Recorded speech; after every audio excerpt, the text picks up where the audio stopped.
उसे कभी अंदाजा नहीं था कि धोखा देने की सजा इतनी डरावनी होगी। उस महिला के पति ने एक ऐसा फैसला लिया था जिसने उसकी दुनिया पलट दी।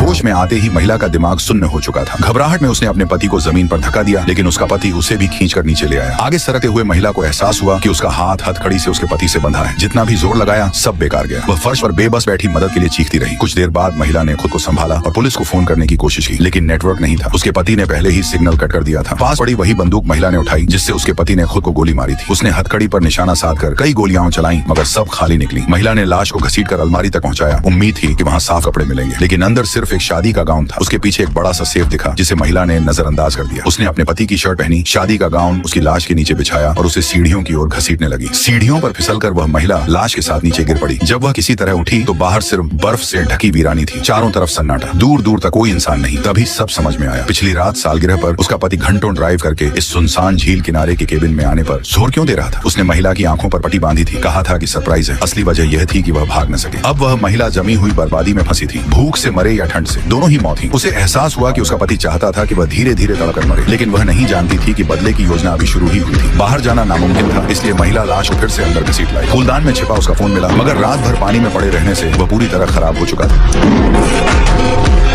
महिला ने पूरा घर छान मारा कोई औजार ढूंढने के लिए, लेकिन उसके पति ने हर काम की चीज पहले ही हटा दी थी। कचरे में महिला को कार की चाबियां मिल गईं। उसने अपने पति की पैंट पहनी, शादी के गाउन को पैरों में लपेटा और ठंड से कांपते हुए लाश को गैरेज तक घसीटा। कार में बैठते ही महिला को राहत मिली, लेकिन स्टार्ट करते ही सब खत्म। पेट्रोल टैंक खाली था, चाबियां जानबूझकर छोड़ी गई थी। कार में उसके लिए एक मैसेज था, तुम्हारे लिए मैंने सब कुछ किया, सब कुछ। महिला आगाबूला हो गई। हाँ, उसने धोखा दिया था, लेकिन उसके पति ने उससे पहले बार बार धोखा दिया था। फर्क सिर्फ इतना था कि महिला ने कभी सवाल नहीं उठाए थे। वह महिला उसकी योजना को कामयाब नहीं होने देने वाली थी। वह लाश को वापस अंदर लाई, चेहरे से खून धोया और खुद को शांत करने की कोशिश की। तभी उसकी नजर उस हार पर पड़ी जो उसके पति ने उसे दिया था। उसने उतारने की कोशिश की, मगर वह हिला तक नहीं। एक और उम्मीद लेकर महिला बेसमेंट पहुंची, लेकिन वह खाली था। सारे औजार कहीं और छिपा दिए गए थे। एक और बंद रास्ता। पूरी तरह टूटकर महिला फर्श पर गिर पड़ी। तभी दरवाजे पर दस्तक हुई। वो टॉम था, उस महिला का प्रेमी। महिला सन्न रह गई। टॉम यहाँ क्यों था? सच्चाई सामने आई। उसे उसके पति ने ही बुलाया था महिला के नाम से। टॉम उसी लॉ फर्म में काम करता था। उसी ने बताया कि उसके पति ने खुदकुशी क्यों की थी। वह सबूतों से छेड़छाड़ कर रहा था और डिस्ट्रिक्ट अटॉर्नी केस चलाने वाला था। दोषी पाए जाने पर उम्र कैद तय थी। अब सब साफ था। उसके पति ने आत्महत्या उसके धोखे की वजह से नहीं की थी, बल्कि इसलिए कि वह सजा का सामना नहीं कर सका था और जाते जाते वह महिला को भी अपने साथ ले जाना चाहता था। लेकिन एक सवाल अब भी बाकी था, उसने टॉम को यहाँ क्यों बुलाया? क्या इतनी प्लानिंग के बाद वह सच में चाहता था कि टॉम उसे बचा ले? जैसे ही टॉम अपनी कार की ओर बढ़ा, फोन लाने और पुलिस को बुलाने के लिए, उसकी नजर दूर से आती एक और कार पर पड़ी। वह कार सीधे उसी केबिन की ओर आ रही थी।